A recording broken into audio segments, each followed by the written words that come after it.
Hello students, BRS में आज हम लोग इस क्वेश्चन को देखेंगे। देखो लिखता है from the following items prepare a bank reconciliation statement on 31 May 2020। आपको bank balance as per cash book दिया हुआ है और कुछ नहीं लिखा, मतलब ये प्लस बैलेंस होगा, तो ये कैश बुक का पॉजिटिव बैलेंस है, यानी debit balance as per cash book. अब एक एक करके पॉइंट्स देखते हैं। लिखता cash and cheques totalling ₹36,000 was sent to bank during May, but one check of ₹11,800 was shown in the passbook on 2nd June.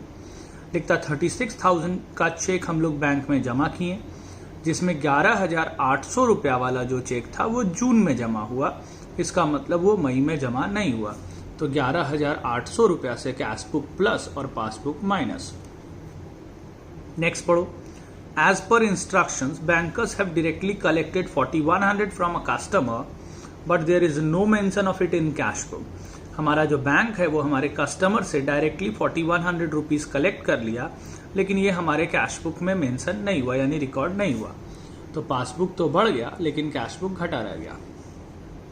Next है 3 checks for ₹10,000, ₹12,000 and ₹4,800 were drawn on 27th May. But the check for ₹4,800 was encashed on 1st June.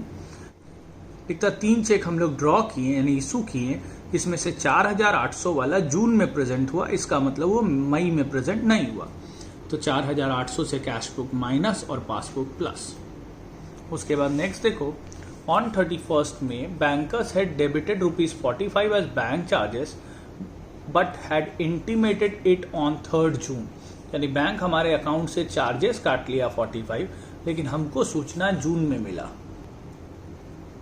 तो bank charges काटा, passbook तो घट गया, लेकिन हमको मई में सूचना मिला ही नहीं। लास्ट है ₹16,200 were withdrawn from bank on 25 May, but there is no entry for it in the cash book. Bank से विथड्रॉ किए लेकिन कैश बुक में लिखना भूल गए, तो पासबुक तो घट गया लेकिन कैश बुक बढ़ा रह गया। Passbook minus cash book plus. ऊपर balance as per cash book है तो कैश बुक को काट देंगे, पहला माइनस, दूसरा प्लस, तीसरा प्लस, चौथा माइनस और लास्ट वाला भी माइनस लिख लिए। अब दोनों तरफ टोटल किए, इधर ज्यादा है, माइनस करके आया 1545, ये हो गया बैलेंस एज पर पासबुक, और ये पासबुक का माइनस में आया यानी आया डेबिट, तो डेबिट बैलेंस एज पर पासबुक। नेक्स्ट है on 31st December 2019 the cash book of Gopal showed a debit balance of ₹12,000। तो कैश बुक का डेबिट यानी प्लस बैलेंस दिया 12,000। लिखता on comparing the cash book with the passbook the following discrepancies were noted. पहला है cheques were issued for ₹15,000 but of them cheques for ₹7,700 have not yet been presented. 15,000 का check issue किए जिसमें 7,700 का present नहीं हुआ। तो 7,700 का प्रेजेंट नहीं हुआ डायरेक्टली दिया है, तो 7,700 से मतलब है, तो 7,700 से कैश बुक माइनस और पासबुक प्लस। नेक्स्ट है cheques for ₹8,000 deposited in bank but of these cheques for ₹2,000 were not recorded in cash book. 8,000 जमा किए जिसमें से 2,000 कैश बुक में रिकॉर्ड नहीं हो पाया, तो 2,000 से कैश बुक माइनस और पासबुक प्लस। बैंक में जमा किए लेकिन कैश बुक में 2,000 लिखना भूल गए। चेक्स वो deposited in bank but not credited. Check bank में जमा किए लेकिन बैंक में अभी तक क्रेडिट नहीं हुआ यानी जमा नहीं हुआ, तो कैश बुक बढ़ गया लेकिन बैंक में अभी तक क्रेडिट नहीं हुआ। Next, a cheque for 350 was paid into bank but bank credited the amount with 530 by mistake. 350 रुपया बैंक में जमा किए लेकिन बैंक हमारे अकाउंट को गलती से 530 रुपए से क्रेडिट कर दिया। तो बैंक में जमा किए 350 से, तो पासबुक बढ़ना चाहिए था 350, लेकिन पासबुक में 530 रुपया बढ़ गया, यानी 180 रुपया पासबुक में ज्यादा बढ़ गया। तो 180 से पासबुक प्लस और cash book minus. Bank receive interest on debentures on behalf of Gopal. Bank हमारे बिहाफ में इंटरेस्ट रिसीव किया। कहीं से भी बैंक हमारे बिहाफ में कुछ भी रिसीव करेगा तो हमारे अकाउंट को बढ़ा देगा, तो हमारा पासबुक 300 से बढ़ गया, तो पासबुक प्लस और कैश बुक माइनस। फिर it was also found that total of one page on the payment side of cash book was ₹4,520, but it was written on the next page as 5,420। यानी cash book में हम लोग 900 रुपया payment side में ज्यादा लिख दिए। लिखना था 4,520, लिख दिए 5,420, यानी 900 रुपया से ओवरकास्ट है पेमेंट साइड। तो पेमेंट साइड अगर ओवरकास्ट होता तो cash book minus. Overcast undercast हम आपको लिखवाए थे, तो कैश बुक में पेमेंट साइड ओवरकास्ट है, मतलब कैश बुक माइनस है, तो कैश बुक माइनस और पासबुक प्लस। ऊपर balance as per cash book दिया हुआ है, तो कैश बुक का बैलेंस दिया, कैश बुक काट देंगे, पहला प्लस दूसरा माइनस, दूसरा प्लस तीसरा माइनस, फिर प्लस तीनों। तो ये लिखे हम लोग, इधर आया 23080, इधर आया 3800, माइनस करके आया 19280, नीचे आया बैलेंस एज पर पासबुक और पासबुक का प्लस में आया यानी क्रेडिट।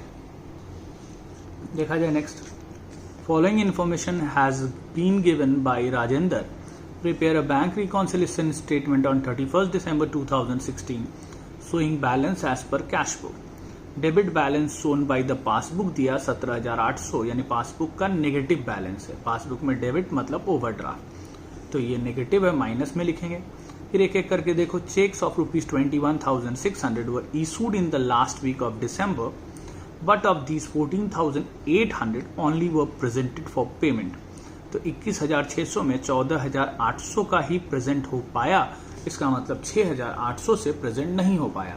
तो 6,800 का चेक इशू किए लेकिन वो प्रेजेंट नहीं हुआ। Cash book minus passbook plus 6,800। Next है, cheques of ₹10,750 were deposited in bank, out of them a cheque of ₹4200 was credited in the first week of January. 10,750 का चेक जमा किए, जिसमें से 4,200 वाला जनवरी में जमा हुआ, इसका मतलब वो दिसंबर में जमा नहीं हुआ। 4,200 से कैश बुक प्लस और passbook minus. Next, a cheque of ₹1200 was debited in the cash book. Cash book में डेबिट मतलब plus, but was not deposited in bank. तो चेक बैंक में जमा नहीं किए, कैश बुक में तो डेबिट कर लिए यानी बढ़ा लिए, लेकिन बैंक भेजना भूल गए, तो कैश बुक बढ़ गया लेकिन बैंक माइनस। नेक्स्ट देखो, insurance premium paid by bank. हमारे बिहाफ में बैंक कुछ भी पेमेंट अगर करेगा तो मेरे पासबुक से घटा देगा, तो पासबुक घट गया 1450, कैश बुक बड़ा रह गया। Next, a bill of exchange for 6,200 which was discounted with bank return dishonoured but no entry was made in the cash book. 6,200 का चेक हम लोग बैंक से डिस्काउंट कराए थे, वो डिसऑनर हो गया, तो बिल डिसऑनर हो गया तो पासबुक घटेगा, तो पासबुक घट जाएगा, कैश बुक बड़ा रह गया। और नेक्स्ट है, बैंक चार्जेस काटा, तो इसके लिए भी पासबुक घटेगा, कैश बुक बड़ा रह गया। ऊपर बैलेंस एज पर पासबुक है तो पासबुक काट दिए, पहला माइनस फिर बाकी सारा प्लस, टोटल किए, आया इधर ज़्यादा तो इससे इसको घटाएं, आया 11,200, ये आ गया balance as per cash book, और कैश बुक का माइनस आया तो ये आ गया credit balance as per cash book. या कभी भी माइनस आए तो आप ओवरड्राफ्ट भी लिख सकते हैं, तो overdraft as per cash book. आज इतना रहने देते हैं, बाकी हम लोग नेक्स्ट वीडियो में पढ़ेंगे।